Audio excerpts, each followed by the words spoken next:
Hi guys, good afternoon. So yan, may parcel tayo.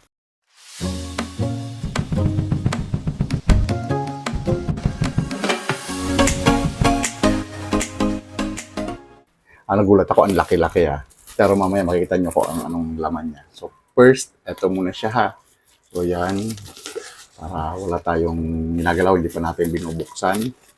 So yan yung ano niya, details. So now, buksan na natin.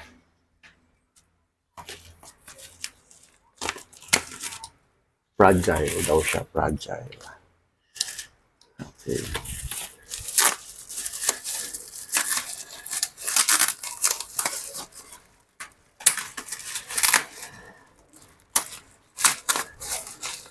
Okay.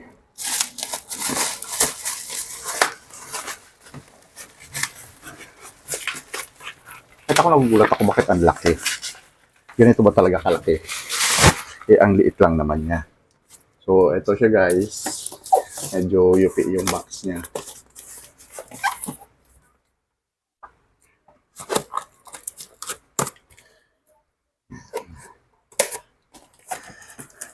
Nasira na kasi yung ganito ko, kaya kailangan ko siya bumili ng bago. Wow!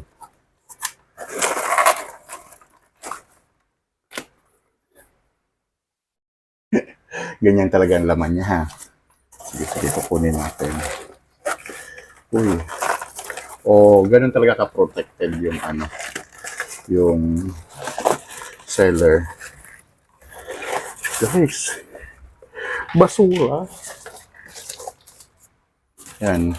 Inano ko na para at least makikita. Okay.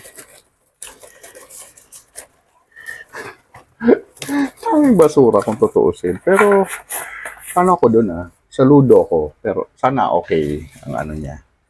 So, yan. Nakuha na natin yung laman. At ang laman ay power bank po. Nahihirapan kasi akong bumiyahe nung nasira yung power bank ko.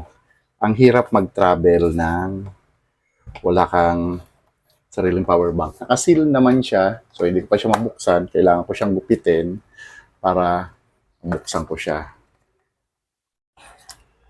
Ayan guys. Okay. Then, open na natin. Ganda ng packing niya, in fairness. Kailangan ayun, nasa kabila. So, yan po. Unang-unang lumabas is yung strap. Ang ganda ng strap niya. Although, nung ni-research ko kasi, ito yung top most recommended na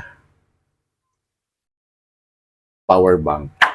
So, pocket size power bank, 10,000 ano siya, ang kinuha ko is 10,000 mAh, 22.5 max output, digital display.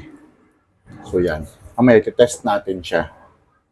So, ito, yung manual, kaso, ito, may English naman siya. Ang brand po niya, guys, is Anker. Okay, so ito yung packing niya. So, let's see. Kala ko meron laman sa ilalim In fairness, mabigat po siya. Yan, naka-sealed din siya. Bubuksan na natin Guys.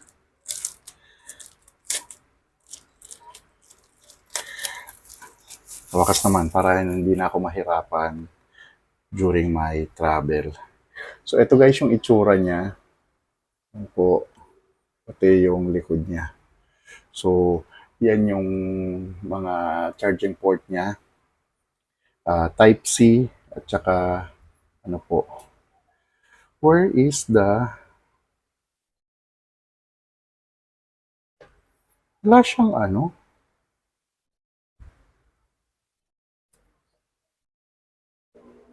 ang sabi, okay. Ito pala.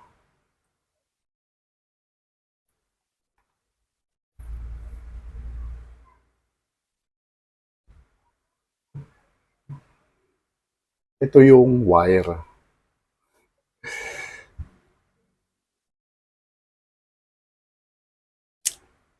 Okay. Type-C. So, pindutin natin. Paano ba? Paano ko malalaman kung full charge? Yun. So, 27% nung dumating sa akin. So, let's try. Ang problem ko pala, pag dito sa isa kong phone, hindi siya. Kasi Type-C lang siya. Ah, okay, pwede rin. Oo. O, yan po. Hindi ko siya matatry kasi gamit yung phone ko. Okay dito. Dito na lang. Kung mag-charge siya. Guys, Type-C to Type-C. Try natin. Okay. So, functioning, charging. So, yan. Ang ano. Ay, wait. Tanggalin natin siya. So, ganda siya guys. Then, ito, kakabit ko na.